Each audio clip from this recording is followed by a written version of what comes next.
Welcome to Bendy. Join your two favorite transatlantic weirdos, Andy from Ireland and Beth from the USA, as we take you on a journey through every topic imaginable, with insight, vulnerability, and fart jokes, or in other words, the complete human experience.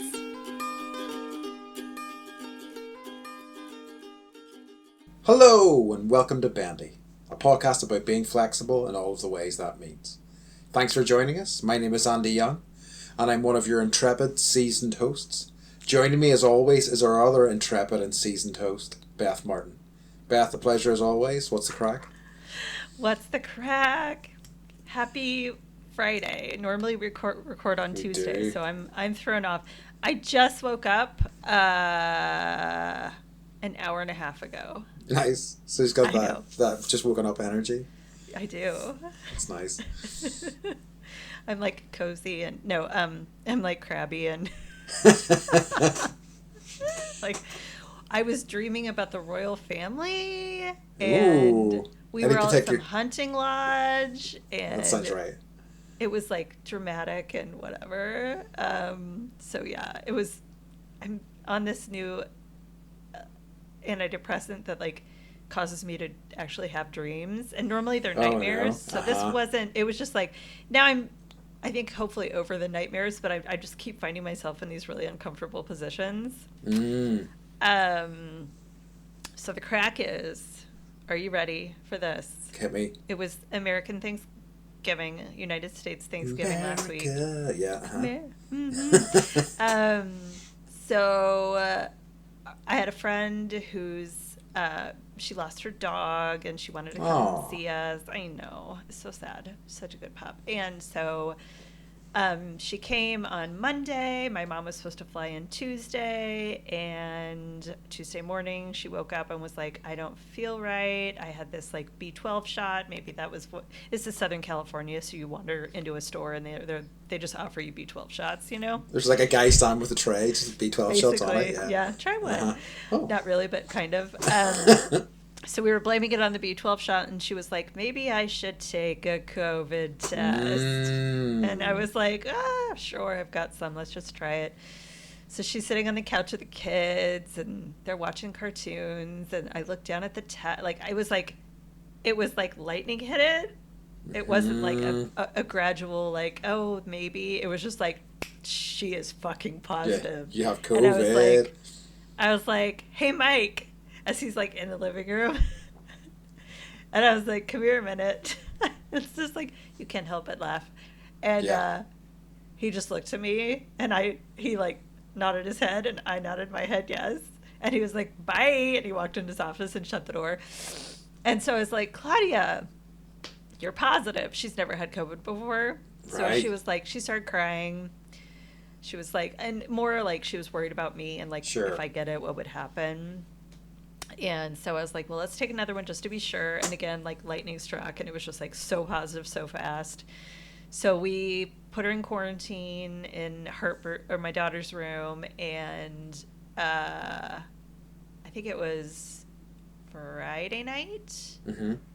I started having like weird symptoms, and like I'd been like fighting a cold I'm air quoting, fighting a cold all week, and I was like, but it didn't feel like. Like COVID, if you've had it, you know that feeling where you just, it's awful. Yeah. But, so then I tested positive. I woke Mike up. I was like, I'm moving into the office. I moved all my stuff into the bathroom that my friend was using so that the rest of the family could use the other bathroom. And I was like, just like grabbed all my chargers and everything to go quarantine. I woke up the next morning. This would be Saturday. I texted Mike, like, I'm awake. And then he just sends me a photo of 4 COVID tests labeled with each person's name in our family. And they were all positive. Oh, no. So we all had it. So the kids we've just been quarantining. We had to reschedule the recording this. And thank you for being so flexible. But, like, I had no brain. On Tuesday. Yeah, I do remember, and I remember what a weird feeling it was when I got it. It's like, I think I had the same experience as you. Was I did the test and it was like, bam, here are 2 very thick lines. You're clearly COVID riddled, and you're like, great, just what I wanted to say. So that's been the crack. But Yeah. like I was trying to find the silver linings, and like my mom didn't get to come, so Mm-hmm. that's not a silver lining, obviously. But we made arrangements for her to come for her birthday, so that'll be the weather will be better. I mean, it's Yeah. already Yeah. beautiful and fabulous. So I'm not gonna. Ugh. I know, right? It's so 80. cold here right now. Sorry, I'm wearing two shirts. Yeah, whatever. Yeah. So, but really, it was being able to take care of my friend who has taken care of me like so many times, Yeah, and to be able to return the favor felt good. So that's yeah, good. she tested negative. We got her on a plane a couple days ago, and then she got home and tested positive again. So now she's got another round. She's got to quarantine for another 10 days. Wow. So I was like, you can have my Hulu password. You can have all the passwords because they don't really have a TV. And she's like, I need something to do. And I was like, yeah. So yeah, that's the crack. COVID is the crack. It's the crack that keeps cracking, I suppose. Yeah. Yeah. One of the things before we move on, I wanted to circle back to was your dream featuring the Roy family at a hunting lodge. So I want to know what members of the Roy family were there. It was Harry and it was Megan. William. Oh, okay, William. And I don't know if their wives were there or not, Okay. but I remember like I had homework I had to do for the king, Wow. and because the queen had already passed in my dream. Okay. And yeah, It's a it was modern like dream. there was all this homework I had to do, and I had to get it done before the king came home from Uh-huh. like whatever they were doing in the other lodge. And so yeah, I'm trying to like find a quiet place to do homework, and like no one else is doing their homework, and I was so irritated at the princes that they were just Sure. like They're just doing hunt. whatever. They're just hunting, and while you're trying to do your homework, it's just not fair. It is not. It is not. So yeah, Uh, exactly. I wonder if having dreams about the royal family is like a common COVID symptom, folks. If you've experienced this, Or just in general. yeah, I'm curious. oh, interesting. No, that's good. So yeah, What's the crack with you? yeah. Crack. What's the crack with me? So very busy choir stuff as usual. It just seems to be the constant So refrain. you're T minus 13 days. Are we counting today? Yeah, let's count today. So it's 13 Okay. days if we count today. And it's exciting and also terrifying, but it's going well. It's just a lot, as I've always said. This is the constant sort of refrain of what's the crack with me recently. But yeah, it's been good. Apart from that, and I think most of the major hurdles have now been cleared, which is nice. So yeah, we're just slowly getting there, but it's been nice. How many pieces are you playing? 8, I Singing. believe. Do you have like a band, or We are you have playing- an accompanist, so he's playing a piano. Okay, great. And we've It's not now- like, okay, someone hit play on the tape. Yeah. And we have to be in time with this, and we have to stop and rewind the tape if Right. if it goes wrong. No, we've got very good accompanists, which is nice. And we also have somebody who's going to do a Christmas story for us as well, which is going to be Ooh. nice. Mhm. So yeah, so it's good. But it's like Can I one of ask these. you? Uh-huh. Can I ask you a totally off-topic question? Go for it. Okay, and we're gonna cover this we're gonna cover this topic anyway, but I have to know now. What is your favorite Christmas movie? Ooh, good question. Probably Scrooged. Oh yeah, that's a good one. I just love I love Bill Murray, and I think that one always made me laugh. I have a really fond It's memory. so funny when the lady's hitting him in the face with the toaster. So good. So good. I remember Just, like, seeing. punching him. Yeah.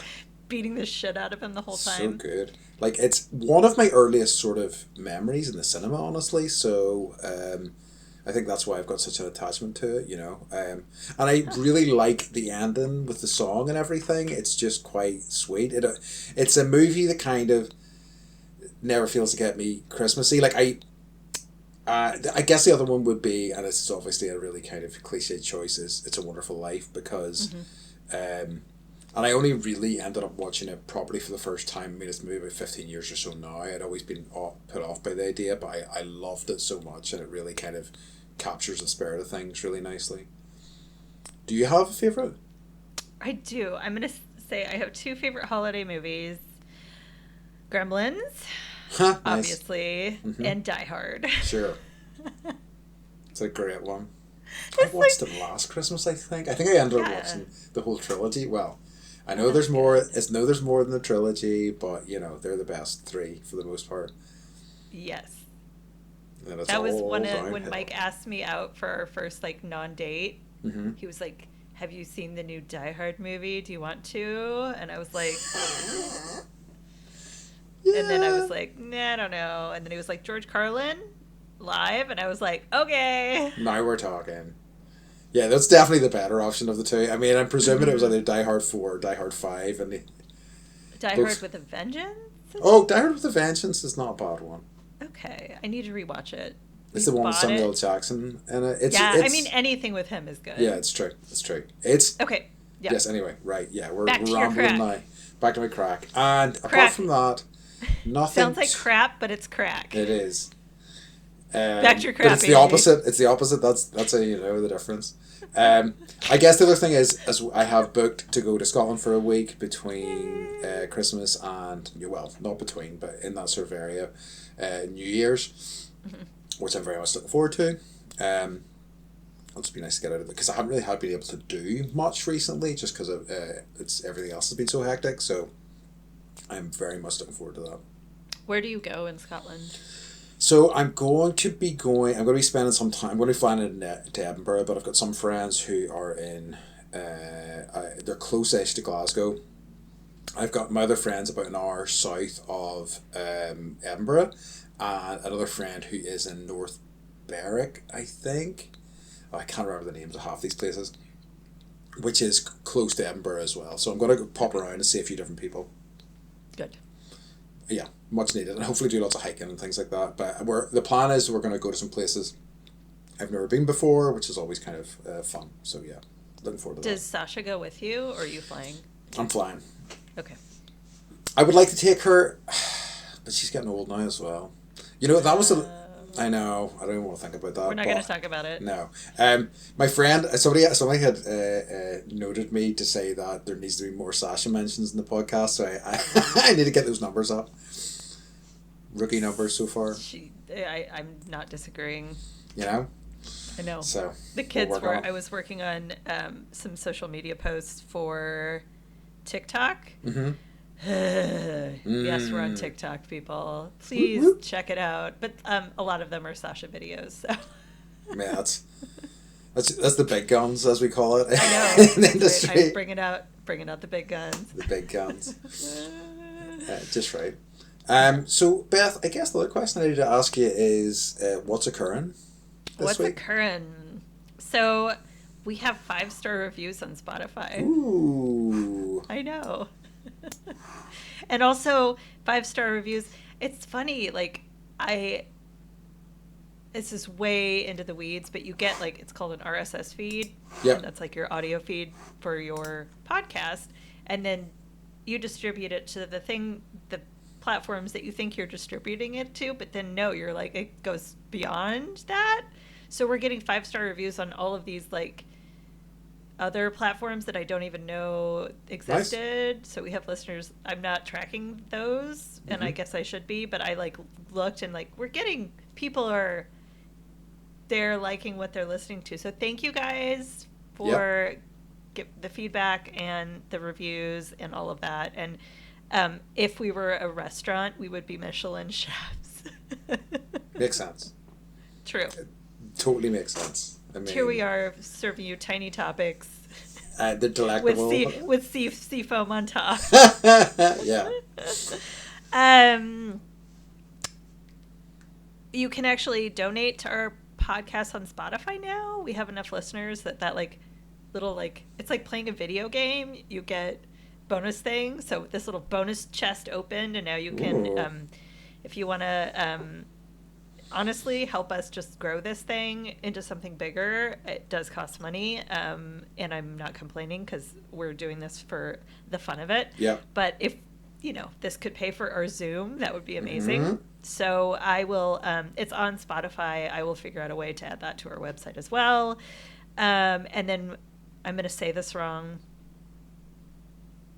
Andy, what's Tell me. the thing where people donate to your Oh, Patreon? Patreon. Yep. So Patreon. we're going to start the Patreon next year, and that will be the actual video recordings of us picking our noses, wiping our butts, and looking at Andy's board games. Yeah, well, very much so. You can pick out what board games I have in the background.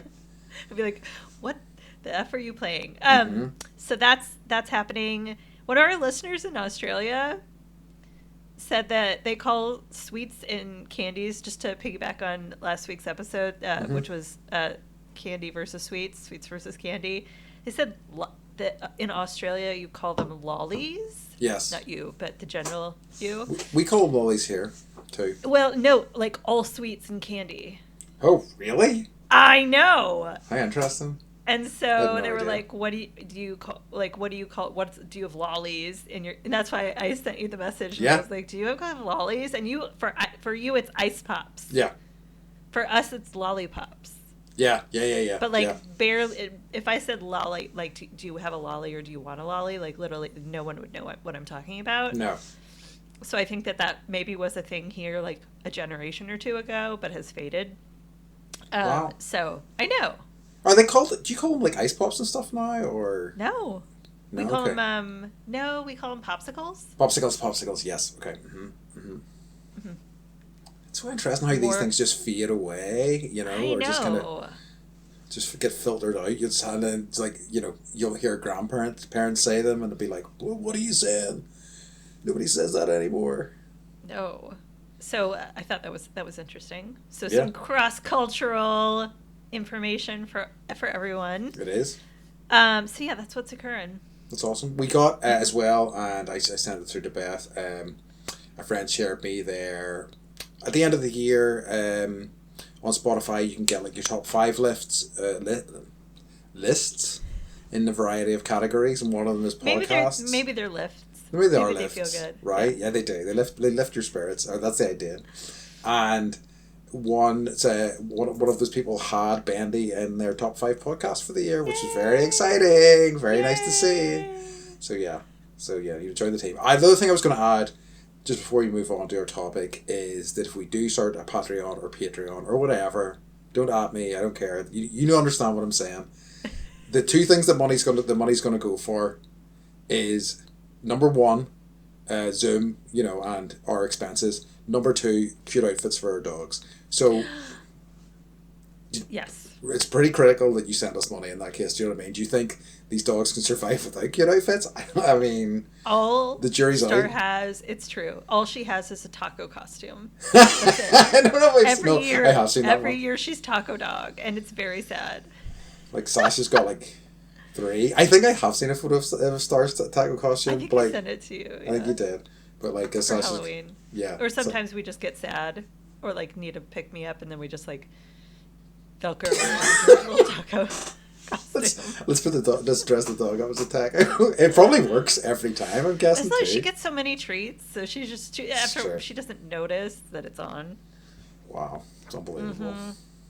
So yes, please support our dogs' costumes, and if so, we will take photos of our dogs and put them on the interwebs for everyone. Okay, so do you want to dive into our topic? Yeah, let's do it. So last week was True Tales of Tragic Travel, but we didn't have enough time. So this is True Tales of Tragic Travel, Chapter 2. Part 2. Part 2. And I think we should start with Peru. Okay, sure. It's like I keep meaning to talk about this like every episode, so I think let's just hit it hard. Let's just go right into it.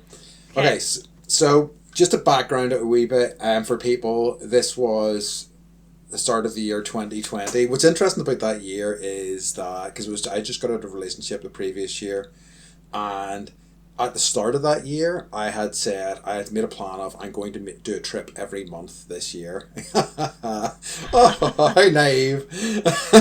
And I had went, at least one of those trips was to London to see my friend wrestle.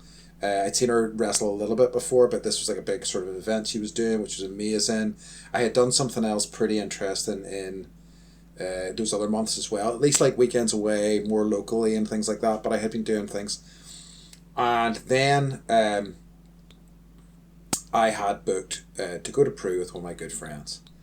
It's a trip I'd been really looking forward to. It was for me. The way I was looking at it was going to be a complete reset, because traveling is that for me. It can really help me get out of my head and kind of make sense of things a little bit more.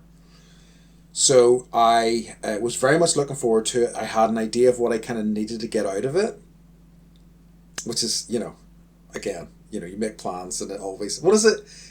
People make plans and God laughs or something like that. You make plans and God laughs. Yeah. Like last week when I was like, I give myself permission not to do all the things. And then I got COVID. Yeah.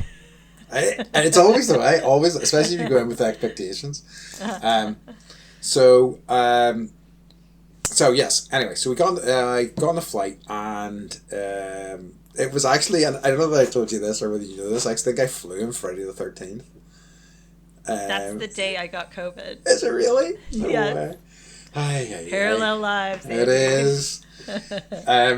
So I got over, and we went, met my friend in Lima, and we travelled about Lima. We had about 2 days in Lima, completely fine. Though Lima was kind of a trip, actually, because it was so, there was so many police and such a strong sort of military presence in a way that I hadn't really seen in a lot of other countries I've travelled to, which was interesting, and it made us we were excited to get away from Lima as quickly as possible. Explain what military presence in Lima looks like, would you? So in this case, and the reason why it was most striking was it was a lot of almost riot police. So riot police would be with the big riot shields and those big helmets with the massive visors and stuff like that, specifically looking... riot? Yeah. Okay. To deal with civil unrest, I guess, more than anything.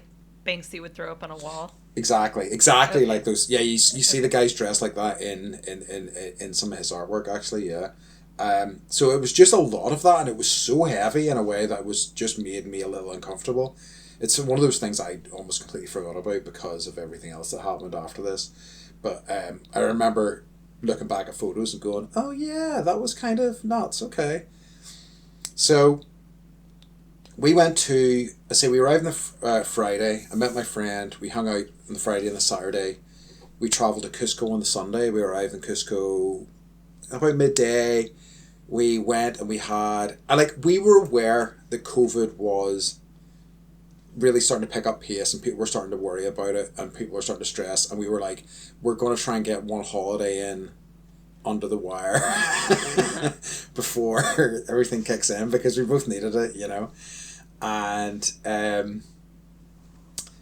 so we were, but we didn't think things were going to get quite as kind of crazy as they did quite as quickly, and I was basically led to believe as soon as we left that Saturday, or that weekend in particular, was when the UK was really things are getting really serious here. We're going to have to start taking some really major action.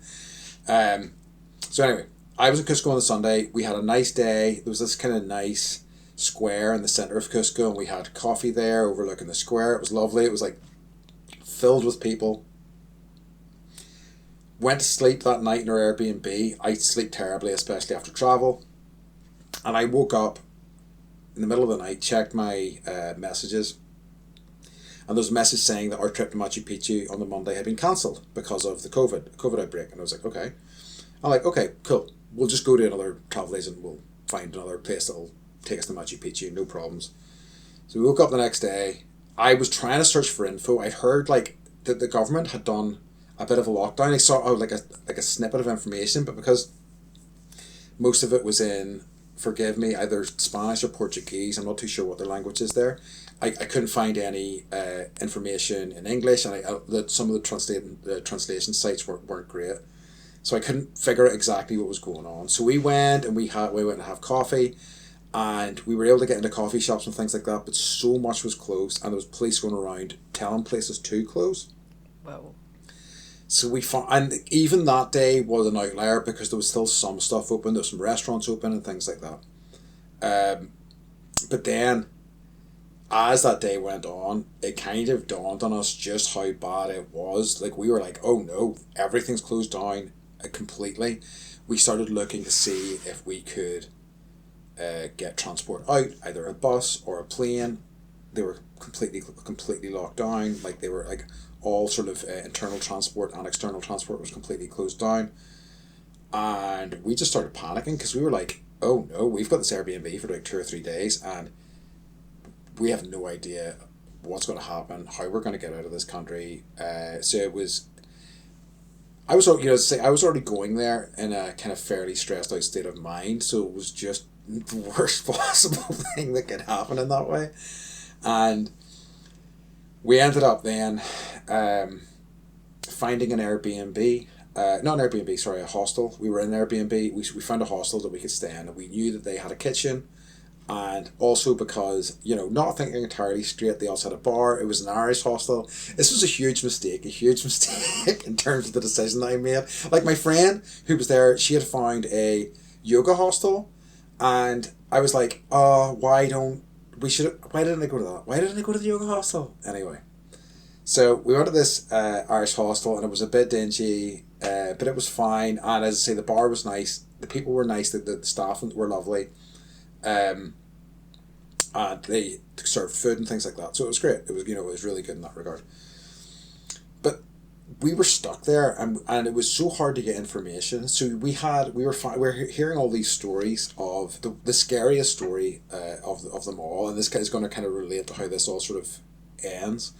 Was that we heard about a hostel where they'd found a few cases of COVID, and they essentially locked the hostel down so completely that the people who were there were stuck in their dorm rooms for 23 hours out of the day, were allowed an hour out of like sunlight and whatever, but were just completely locked down in their bunks for 23 hours. And I was like, that would possibly literally kill me, and it was very scary.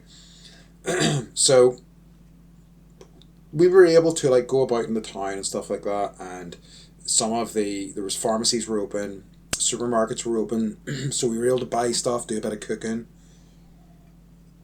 We were able to get some food, and get drugs and stuff like that, which was, I suppose, pretty critical, but like everything else was completely closed. One of the things that was nice was that, like, and I think you see these pictures, was like there are a lot of like stray dogs and stuff like that in Cusco, and I took pictures of them, and I like got treats just to go around and feed the dogs and stuff like that, just to look out for these dogs, and also it was something to do,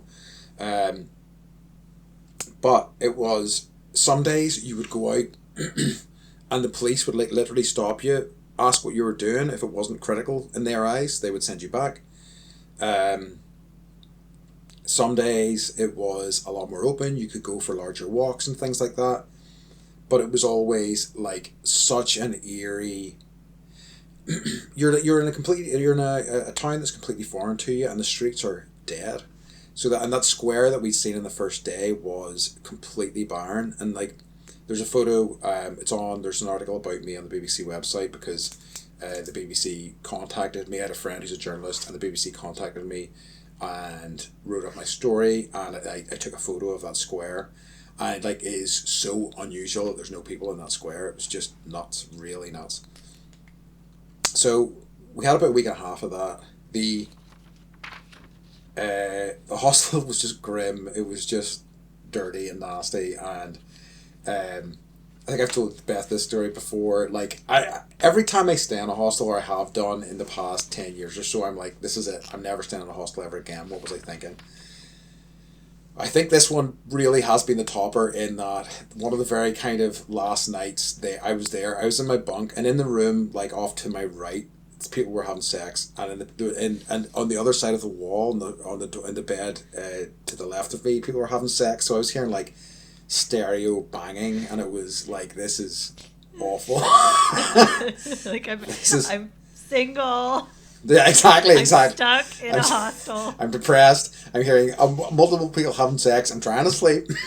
It's like, wow. Okay, great.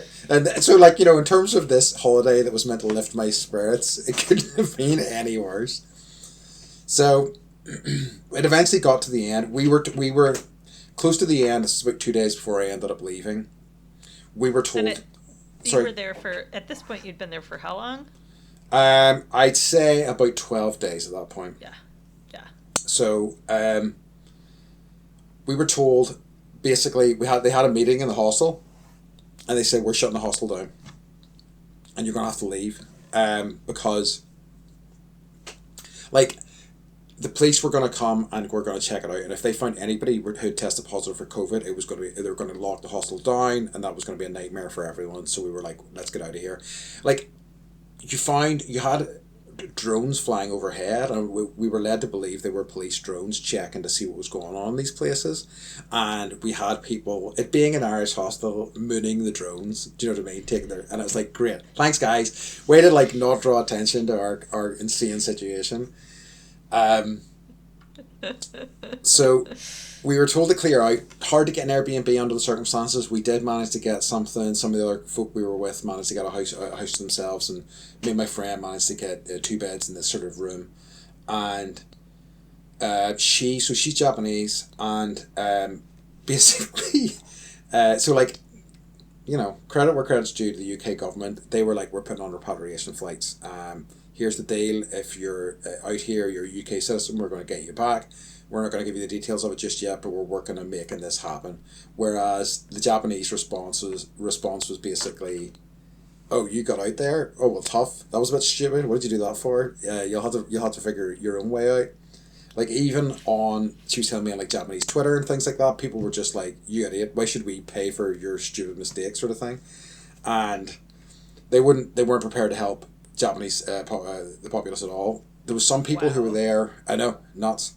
So she had to end up paying, I think, about $6,000 just to get to Mexico, and then she had to fly from Mexico back to Japan. Unfortunately, Mexico wasn't locked down at that stage, so it was easier to get a flight from there back to Japan. But $6,000 US to fly from Peru to Mexico is nuts. So, but at least she was able to get out, which I was worried about. So she got out a day before me, and I knew that there being one of the repatriation flights had flown the day previous. So this was it. This was like, yeah, essentially the flight that you were trying to get on was the last flight out. And for months. They said after this they had no idea when they would next be flying out. There was no time soon, potentially months and months away. So I said, basically that night I was waiting for my flight. I saw her off that morning, and I was basically stuck in this apartment watching like Netflix until like 10:30 that night, until I finally got an email saying, you're on the repatriation flight, you've got to be here. And it was like getting the email then, and it was like, you need to be at this place for 6 a.m. And it's like, oh wow, okay, awesome, I guess I'll try and sleep now. And then we made our way there, and it was like such a kind of, because it was, the whole population was in such lockdown, it was such a kind of prolonged process to make our way through the airport, to get on the plane. We then flew to Lima to pick up more UK folks, and we sat in the tarmac for hours and hours and hours, and finally got back to London. But it was deeply stressful. It was like a very interesting experience, and like a unique, and one, in a way, in hindsight, I'm kind of glad I've had, because it was unlike anything else I've experienced before. But I wouldn't wish it on anyone either. I mean, from the perspective of your friend that was sort of going through this with you as you were going through it, because you were keeping a few of us kind of in the loop on what was happening, it was terrifying. It was. And I remember you saying, like, you would leave the hostel, you were trying to do your laundry. Yes. and like there would be armed guards that would be like, what are you doing? They would have like their guns, and like you're like, I'm just trying to do my laundry and feed And the they're dogs like, along the way. And it was just like I couldn't, it was scary. And I remember, I think you at one point said like the next plane may not be for like 3 months. yes. And you were trying to figure out like what you know, with your job, what that was going to look like, and like Yeah. how are you going to, you know, do all that. And like your first, and also like to your credit, like your first priority was getting your friend out. Yeah. And like you were just like, I'm not going to leave until she's like, I know she's got a plan and she's able to get out. And Yeah. so it was definitely so much. Yeah, I'm all right. But it was it was definitely scary. It was definitely way sketchier for her in terms of like the reality for her getting out than me, you know. So I was very glad that happened.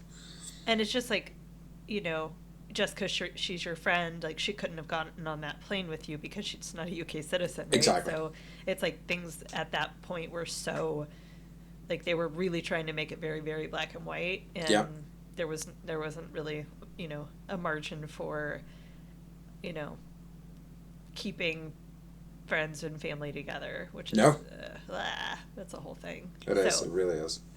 I'm really glad it's over. I'm gonna I will post your BBC we should post information and interviews and that great photo you took of yourself. That's true. It is a good photo, actually. I have to say, I'm not often kind to my own photos, but it is a good photo. We should also post. I don't know if I've made them public. I think I have the videos that I did maybe as well. So I did like a video diary thing. Yeah, on YouTube. I'll send them to you if we don't. But yeah. So yeah, that was my Peru story. A fun one. In terms of the terrible trips, that was definitely high on the list. Yeah, it's pretty bad. It is. Okay, so I'm just going to tell my COVID story too, because we're on it. We're on the subject. So the week before, it was like 7, 8, 9, 10, 11, 12. So like around the 7th of March, 6th of March, things in the United States were also kind of like, we were like, is this a thing? Is this really happening? You know, like how... It was hard to gauge. The messaging was not, from our government was not, this is a big deal. It was like, it's all going to be fine. This doesn't really mean anything. It's all going to be over. Everything's fine.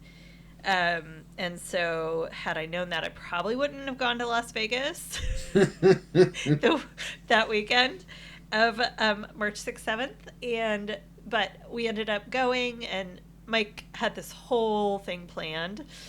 So we ended up going to a Rod Stewart concert, and he was like, I got us matching white suits. Have I told you this? Have I told you? I don't think I knew about the matching white suits. Yes.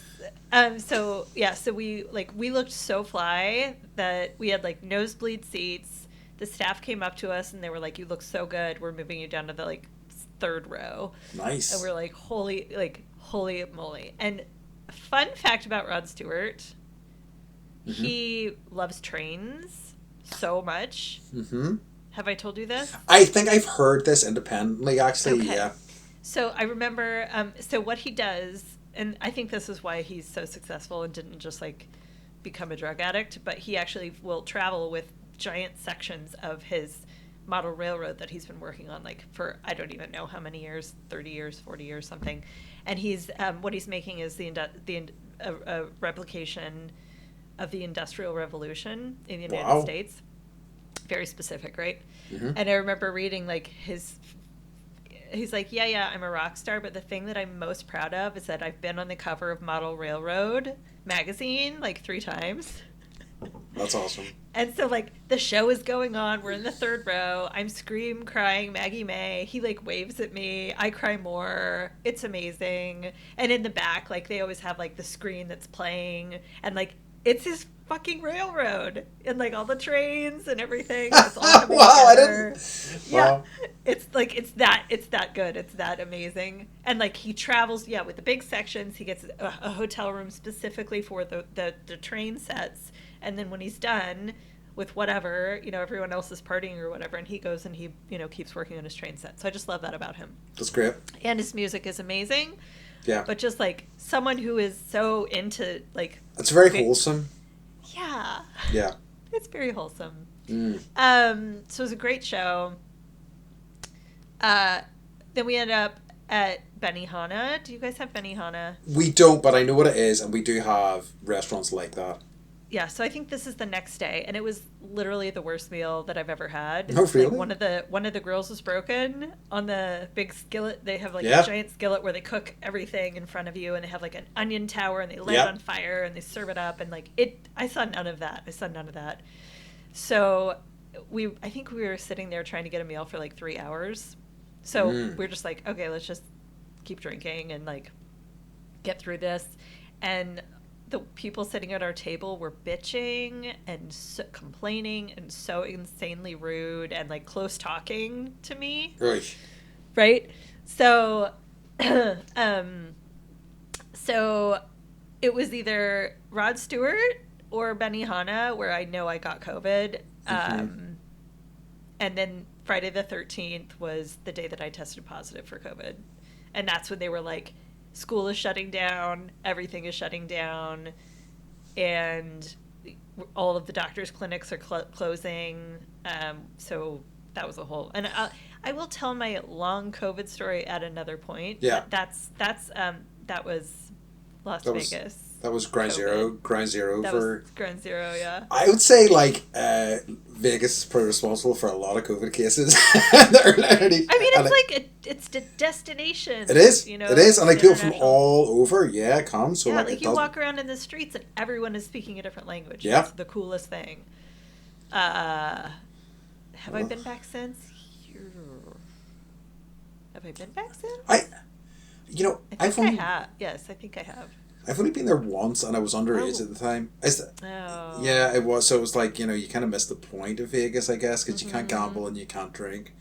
Yeah. Well, I mean, you can do other things. No, you probably couldn't do that either. I mean, I actually don't gamble. I like the shows. My dream is to drive a tank. I'm such an American. Oh, yeah. Sorry. My dream is to drive a tank over, like, some really, like, beat-up Chevys. Yeah. And just, like, feel that power. Yeah, that would be pretty rad. Yeah, I know, right?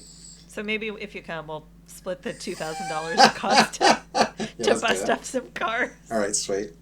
Perfect. Worth every penny. I know, right? Yeah. So yeah, that is my Benihana Rod Stewart COVID story. Yeah. The other one I was going to talk about, and I mentioned it a little bit last week, was my kind of other North Korea experience. And I think it's just more, I think both were good sort of insights into what North Korea is and kind of like the sort of place it was. But this one was a weekend-long trip. Essentially, there is a mountain just over the border that is quite famous, I think, for Koreans, like across, North Korea and South Korea. It's one of the things I found whenever I was in Korea was like Koreans really love like hiking, generally speaking. Mm-hmm. Like even Gangwon, where I was, a lot of people would bus out at the weekends to go hiking and things like that. So there was still quite a bit of demand. Excuse me. There's quite a bit of demand for these trips over the border by South Koreans just to kind of still hike on this mountain. So when we went on this trip, there was basically like a sort of a company called Adventure Korea that kind of put together trips for foreigners, I guess, living there, mostly like English language teachers and whatnot. Mm-hmm. And Adventure Korea, right? I did a lot with them, and they were really great, and the people that ran it were really nice. So it was a lovely way to see and do things that you wouldn't have been able to do otherwise. Oh, I should maybe talk about the Mud Festival afterwards. Anyway, the what? Mud Festival, yeah. So, anyway, so I'll talk.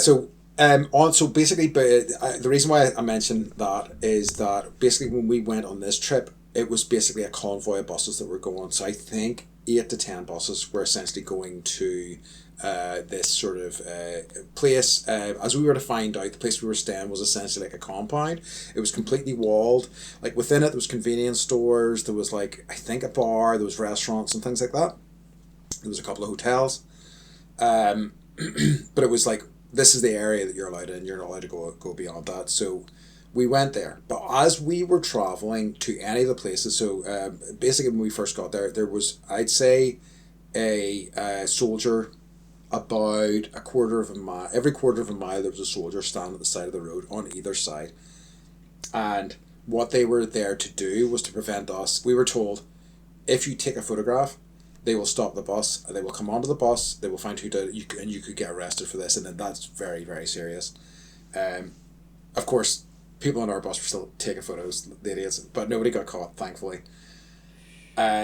So going to this compound. Then we went to like a few areas of natural beauty. We went to the mountain on the Sunday, but we went to this beach that's kind of quite famous, and it was like filled with like just like barbed wire fences that had like and had just like filled signs, with barbed wire fences, right? And there was like, and you would see like gun emplacements and things like that, and various, and like you were there was guards with you. There was like North Korean supervisors there who were making sure you weren't taking photos of those things.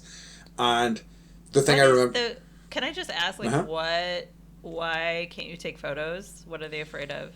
I think they're afraid of you being a spy of some kind who's taking a photo of where their gun emplacements are for an attack or something like that, was the context I was given. Whether that's true or not, that's what I was told. But there was like a lot of these fences as well. They were barbed wire, but a lot of them had signs basically saying these are also electrified. But the guy was saying that the vast majority of them aren't really electrified just because they don't have the sort of grid that can support that sort of thing, So they're like only electricity running through them sometimes. It was just such a weird setup. But we, in the compound, it was kind of nuts because I was mostly with like Americans and things like that. So it was just a kind of, these Americans are like... Terrible travelers. The worst. So we were just having fun and like, but I remember going for a walk and there was this like statue of like Kim Jong-un or Kim Jong-il, I can't remember. And we asked a guard to take a photo of us and he just started going through my photos and asked me about a few photos and said, "What is this?" And like, because I had accidentally taken a photo of the cup holder in the bus because it was just like fiddling around with the camera. And he was like, "What's this picture?" He was like, "What could this be? It's very suspicious, but is this a key?" And I'm like, "No, it's a cup holder." It's for like setting your cup in. And it was like, he was kind of satisfied with that. Was your like rabbit heart like yeah. Because there's so much. Anytime you had an interaction, it was like, this is super scary because I just don't know what I'm in store for. And I remember us sitting with we went to a restaurant and there was a guy there who was like a member of, I think it's the Communist Party that the family kind of is the head of. I can't remember exactly, but he had a pin as part of that kind of party. He was like an official party member, and he was like sitting and talking to us, and I was kind of like just being very general, but some people were asking really kind of like questions that guy probably couldn't answer, and he was just avoiding them. He was just like ignoring them. But I remember sitting with him, and he brought snake whiskey to the table, which was like whiskey that had a full snake inside of it. I've had a rattlesnake tequila before. Grim. It was very grim. But it was just a really supposed to be really good for arthritis. Oh, interesting. Is that why? Apparently. But it was such I tried some, and I don't have arthritis, so... Well, that's... but I do, so... They were 50-50. But it was... but it was... but then, again, we because of the nature of it, and because it was convoy-based, we didn't have to deal with as much of the border stuff on this occasion. And I've got to say, the mountain walk that we went on was absolutely stunning. It was so totally beautiful. And my other clear memory of that was... there was a river there, and I topped up my water bottle with river water, and it was the freshest, most cleanest water I've ever tasted. Which it was like North Korea beer. Yes, exactly. Yeah. They serve fine beverages, but it was an incredible trip. I mean, both those trips were such a wild experience, and like I saw so much. It was just. I mean, like obviously you were getting a sort of. What sort of look for? Not cultivated, I guess. No, I can't remember. It's not the word I'm actually looking for. But you were getting a version of Korea that was not exact, or North Korea that was not exactly real. But even within that, you could see a little bit of the reality as well, and it was kind of. You could say you could say like I know the word you're looking for. Yeah. Like Curated. I think curated. maybe Yeah. it's curated Yep. experience. We'll leave that all in, right? Or shall I cut it? We'll find out. Let's find out. Um, so yeah, so that's so. But like even within that, you could definitely see the cracks around there, and you could see elements of the reality of that situation, which were kind of scary and interesting at the same time. But yeah, it's just such a fascinating look into a world that you just so dramatically different than anything else I kind of knew. Mm-hmm. Mm-hmm. I love it, and I you're like the best river water, the best beer. It was. Still talking about that beer. I know, I know. Okay, so I'm gonna take this in a different direction. Yeah. Take us to the ocean. Nice. So we spend a fair amount of time in the South Pacific because Mike worked there, and so we go usually once a year. And this might have been our honeymoon. So this was like 14 or some. I'm gonna get that.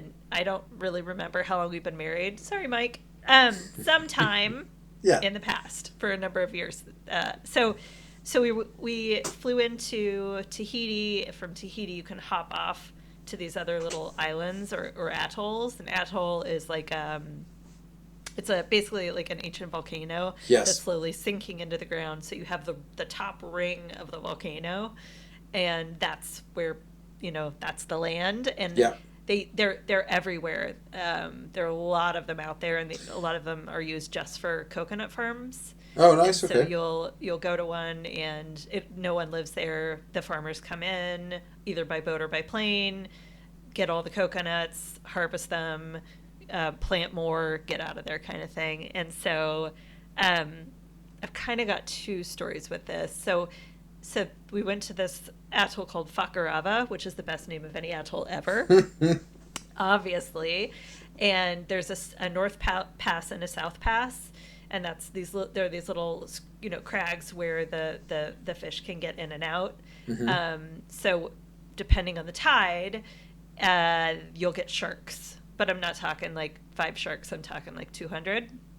Wow. And so I think it's the North Pass. They took us up there, and I just saw a lot. So I'm just kind of go into a lot of this. Mm-hmm. They take us up there. It's probably like a 2-hour boat ride on a Zodiac boat, and it's me and Mike and a bunch of folks from France. And I remember at one point, like, we're at the North Pass, we're eating lunch, we're getting ready to go out on the boat to go to the pass, and at one point I see a pig on a he's got his little, I don't know, it's not a leash, but Okay. I'll just call it a leash. It was a piece of rope. I was tied to a tree. When you said peg on it, I was hoping the word I was hoping next for was surfboard. Pig on a surfboard. Yeah. So the pig is by the water, and it's just kind of hanging out being a pig. And like in the water, I just see a fin, right? And so this nice little pig that's tied to a tree that's sitting in the shade is literally being stalked by a shark. And Wow. at some point, if it gets close enough, that a shark can come out of water and just eat whatever it wants. And it was just like one of those moments that I was just, I'm never going to see this again, right? I'm never going to see a pig being stalked by a shark. Yeah. So then they take us out on the boat, and that story I'm not going to tell. Okay. Well, that's for our Patreon subscribers next year. Have I told you the Bounty Bar story with Mike? I think I will. I think you may. Yeah. Yeah. But anyway, Okay. So this is the same place. So they drop us down, and they literally drop you down, and you're 80 feet underwater, and you're surrounded by all these sharks, and they're catching the fish as they're coming into the atoll. Are these big sharks? Are they sizable? Yes, they are. Okay. I would say probably like 8 to 10 feet. Oh, okay, that's big. Yeah. So and so it's just kind of one of those things where it's like, well, I'm never gonna, like, where in the world can I there's a reason people go there, right? And it's Yeah. for the amazing diving, and it's very much untouched by man, and you get to see these things. And so I'll throw some photos of. I have video actually. It's pretty Nice. cool. Yeah. And then they were like, now we're going to take you to this other atoll, and it's a coconut farm. I think it's called Tuao. We were like, okay. And then our dive instructor, his name is Serge. He's great. He was like, oh, I'm not going to do a horrible French accent, even though I could. He was like, do you know the trick with a water bottle? And we were like, no. And he's like, oh yeah, you get like an empty water bottle, and then you bring it down underwater, and then you squish it with your hand, and it sounds like a fish in distress, and all the sharks will come. And I was like, cool, sharks will come. And he's, not thinking, Right, the sharks are going to come. the sharks are going to come, right? Yeah. Or what kind of shark will come, right? Yeah. So we drop down, we're at like maybe 60 feet, and all of a sudden I look down and I see this giant hammerhead shark swimming literally up towards me. Wow. And Serge is squishing the bottle and making the distress fish sound, and I look around, and it's me and these French dudes and Mike, and I'm the little fish, and I'm the one that's the farthest down. I'm the one that's closest to this hammerhead. And it sees us and is like, whoa, and kind of like freaks out and swims away. And I was like, okay, cool. So we keep swimming, and we're swimming, and we're diving. And I'm like, one with nature, and it's awesome. And then I look up, and I see another one coming. But this one is like, it's kind of like a lion on the savannah that's like, whoa, what's that? Let me check it out. Yeah. So it's just like, it's swimming towards us, and I was like, oh my god, I've never felt this like adrenaline of being hunted before. And it totally like swims by and kind of like it's checking us out. I just like get as low to the coral as I can. I know you're not supposed to touch coral, but I'm like flapjacking that coral. Yeah. I'm laying it down as low as I can go, and it just like keeps swimming and goes on by. But I know that it's still out there. And so the whole rest of the dive, which I still have like 30 minutes on my tank, right? So I'm like, looking behind me, and it didn't come after us again. But we got it on photo. I got photos of this giant hammerhead. It was like 14 to 16 feet. It was so fucking big. I've never been so scared. And then we came up, and Mike was like, and Mike's done probably like 4,000 dives. Like he's pretty seasoned. And he was like, you did good. He was like, I was waiting. He was like, most people would have swum to the surface, freaked out and been like, I'm out of here. But you didn't. You were cool. You were calm. You were collected. He was like, now I really know I don't have to worry about you. And nice. Like, this is what it takes. Like, drag me to the middle of nowhere. And put a hammerhead beside me. I hammerhead literally like 3 feet. And okay, that's my story. That was awesome. I think it's because I've only seen tiny sharks in the water, and they're not scary. No. They have a bad rep. Yeah, I think sharks generally, isn't it? They say that like or wasn't it like Steven Spielberg has said he regrets making Jaws because it made people scared of sharks, and it has negatively impacted them, and really they're not that bad or that dangerous for the most part. No. Yeah. And now they're tagging so many of them, and like here in San Diego, they're like, "Oh my God, there's like gray whites everywhere," and I'm like, "That's just because you're tracking them and you're noticing it. Like they were there before. There before." So, they're all out there. Yep, just chilling, just eating fish. Yeah, living their lives. Mm-hmm. Maybe a sea lion here or two. Yeah, here or there, But I really do like swimming with sharks. I will say, it's quite something. Yeah, it sounds like I think the closest, and it was only scuba diving, I was with manta rays before, which was really cool. They were really big. It was the first time I've kind of been in the water with something of that size, and it's staggering and humbling sort of experience. It is, and the fact that we've not explored. I mean, I get that it's kind of like skiing to me, where it's like only certain people can afford it, and that bothers me. I was lucky in that Mike was an instructor at the time that we started dating, and so I learned for free, but I would never have paid like $2,500 US to learn how to do this. Yeah. But I sure am glad I did. Absolutely. Not pay, but did take the class and did get all the certifications and all of that. So That's awesome. what you got? So I guess, I mean, like, my big ones are, I've kind of done all the ones I really wanted to get into. I am trying to think. Why don't you do the one of Costa Rica where we snuck out for Jessica's birthday? Yeah,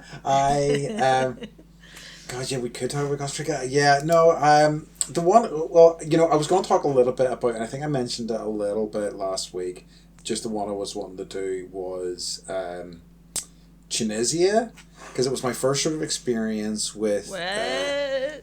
Yeah, like, I've only been there, like, it was in a very... Where? Tunisia, What? so it's like North Africa. Oh, gotcha. So, and it was one of my very first holidays, with my with my ex, the girl I was dating at the time, and it was very resort based, and which is what they have holidays. I think most people end up doing initially, but I soon got really bored of. And I have two memories of that trip. One that made me really happy because I was not like an athletic guy, but I used to walk and stuff like that, and I had like a t-shirt. I used to like buy a lot of like thrift shop t-shirts and things like that, and had this t-shirt that said Running Royals, and this guy came up to me and asked me if I was a Royal Marine, and I was like, oh my gosh. Thanks very much. I'm like, I'm certainly not a Royal Marine, but I'm like, wow, thanks very much. And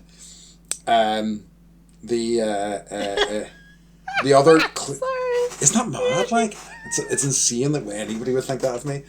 But the other kind of That's so funny.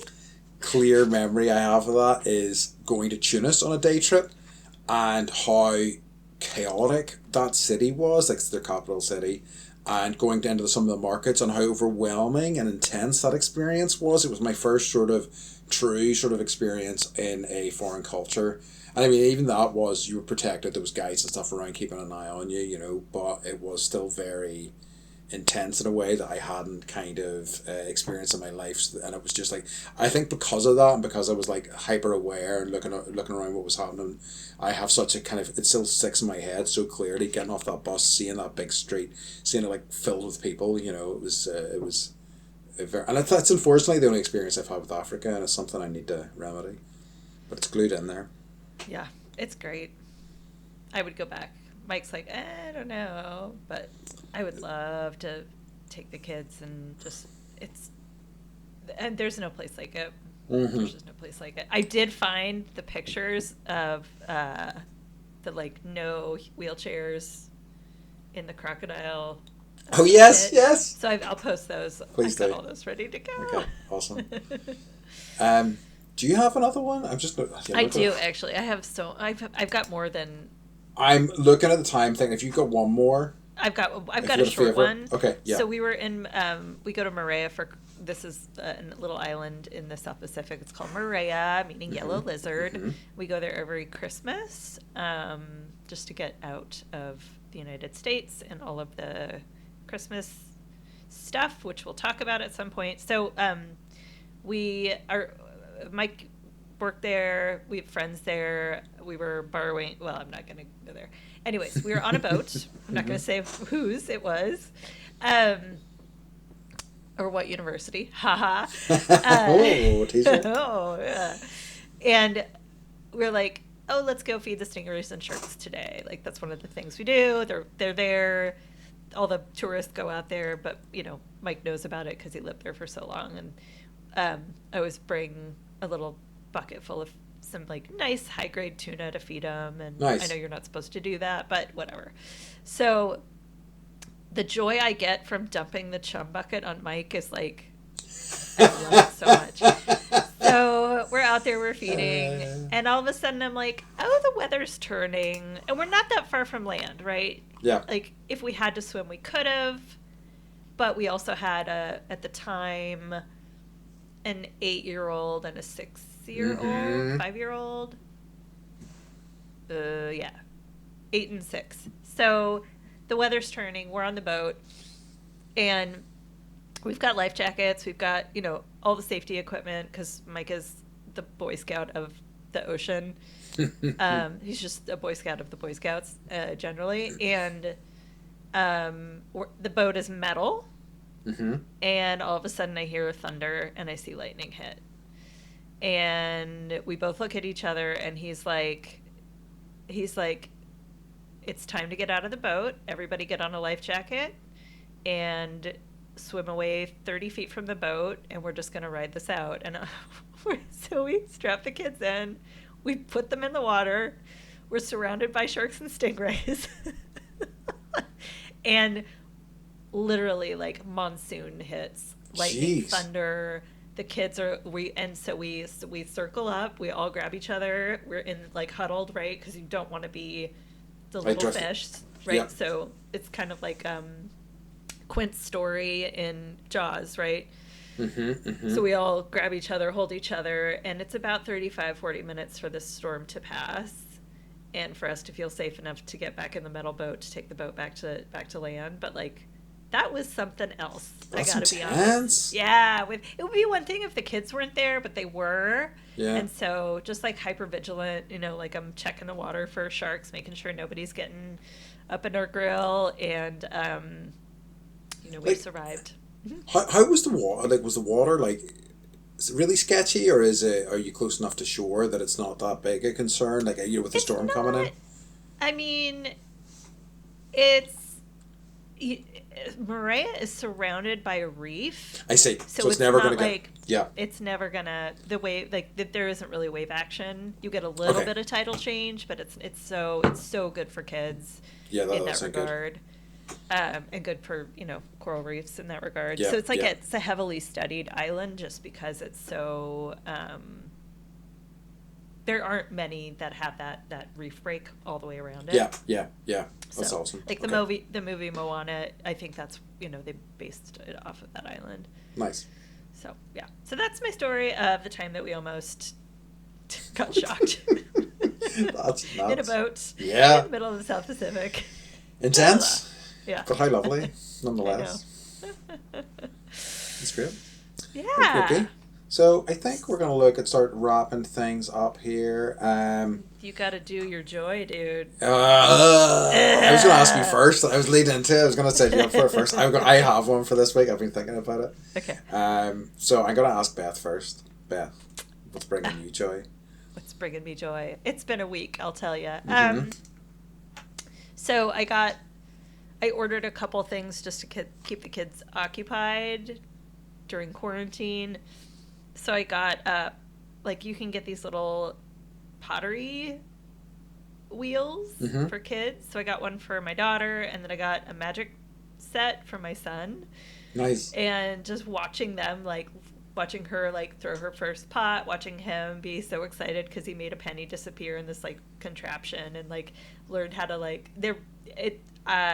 just watching them discover new things that they never knew existed is pretty cool. I'm also realizing I get a lot of joy from other people's joy. Yeah. Watching other people experience things. And so I'd like to do a little bit more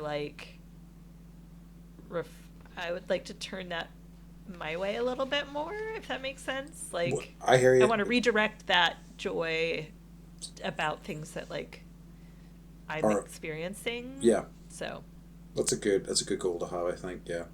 I can relate to that. What about you? What about me? So yes, I know what it was. So the thing that's bringing me joy, and it's kind of a continual source of joy for me since I discovered it, is... so have you heard of a movie called RRR? No. Okay. So I'd always been... letter RRR? Yeah. So I'd always been trying to find a way into Indian cinema and had never quite figured it out. And this film only came out, I think it's either it's about a year old, I think now, maybe 2 years, I'm not too sure exactly. And I was hearing raves about it and how incredible it was. And I finally like put it on. It was on Netflix. I think it maybe still is on Netflix. So Okay. I put it on, and it was like it's a 3 hour long movie, and I'm like, oh, I don't know about this, but like I'd say 20 minutes into it. I mean, probably even earlier than that. I was like, I'm all in. I'm watching all 3 hours of this, and I loved it every second of it. But this one is kind of unusual. There is musical stuff in it, but it's not as it's not as music based as some other sort of Indian, a lot of sort of Indian movies. But there's one sort of set piece song that happens like halfway through the movie called Nachu Nachu, and the video for that is on YouTube. And last week I was just feeling a bit low, and whatever reason it occurred to me, and I watched it, and it just made me so just the whole thing from beginning to end just is just pure joy for me, and it never fails to make me happy. I'm going to send it to you after this. Please do. I'll post it for everybody. And one of my friends, recently I was said to him, dude, we need to learn at least some of the dance from this, and then we could just bust it out at some point at some sort of future social gathering. But yeah, it's pretty wonderful. It's amazing. I remember dancing to Jai Ho in Zumba with my father-in-law, and I love that song. And I'm gonna check this out. Yeah, do RRR. Yeah, the song's Nacho Nacho. Yeah, the movie's RRR. Yeah, I really like it because I just like how, I don't know, it just keeps topping itself. Every like element of the film, there's action, there's sequences in that film that if like one of them was in a film, I would think it was amazing. But it has 8 of these, where it's like I can't believe what I'm seeing on screen, and I'm loving it. It's great. Good. I love it. But yeah, so that's what's been bringing me joy over the past week, and I think it's a good well to go back to whenever I'm feeling a wee bit low. So yeah, folks, if you're looking for something to make you happy and you haven't heard this before, just do a wee search for Nacho Nacho. It's search wise, it's often Naatu, and that twice. But if you just type in Nacho Nacho as in like Nacho, you'll probably find it as well. Okay, cool. I have on our website, I have a things to make you laugh page, so I will make sure that this gets added for things that, along with I think shoes and G.I. Joe. Yeah, I think people will laugh. Do you know what I mean? But it will also bring them joy as well. Good. All right. Laughter and joy. You're welcome, everyone. Right? Ha We're bringing it for you as always. But that's been great, folks. So I think we're coming to the end of our show for this week. And as always, we'd like to remind you, if you could, please subscribe, like, all of the above on any of the platforms that you use. We would really appreciate it. very much. Yeah. Please. And then, and I guess we're going to remind you, as always. Or is there anything else we need to say, actually, before we get into this? No, I think that's good. Okay. Begging and then... Yeah, please. All right, folks. Then, as always, we like to remind you to stay bendy. That was pretty good. It was not bad. Bye. Bye. Thank you for listening to Bendy, a Beth and Andy podcast. We are so grateful to all of you who have tuned in so far, and we really appreciate your support and your friendship. We're asking our amazing friends and listeners to please subscribe to our podcast on Spotify, Apple, Amazon, and YouTube, and follow us on social media to keep up to date on what weird things we're up to. You can listen to all of our episodes, submit ideas for future podcast topics, ask us for advice, submit a joke, or an interview request at bendypodcast.com. Next week's episode focuses on the festive season, why we celebrate, what we celebrate, and the likes and dislikes we have about the end of the year merrymaking. And find out about the history of Boxing Day and why Ireland used to carve turnips instead of pumpkins on Halloween. Be sure to tune in, and as always, thank you so much for being here with us. You always have a friend with Bendy.